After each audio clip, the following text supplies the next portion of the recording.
Tako da, Gospod dopustio, sam siguran da će to vremenom da jenjava, jer to obično tako u početku, i kad uđemo u veru, ili kad počnemo, ili kad pojačamo molitvu, ili kad se popnemo u viši stupanj molitve, duhovnik je dao sada još jednu katizmu. Uvek ta stepenovanja,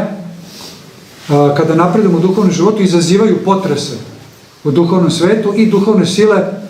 napadaju, jer vide da nas polako, ali sigurno gube iz svoga smrdljivog, kandžastog zagrljaja. Tako da nikada ne trebamo pretjerano da se plašimo tih napada, iako mogu da budu vrlo ružni,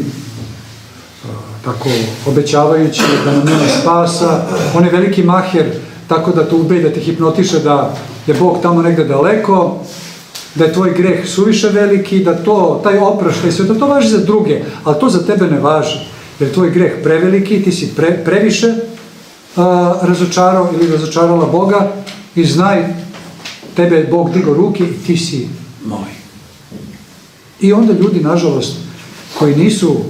utvrđeni u veri, često mogu da dignu ruku na sebe u tom očajanju, jer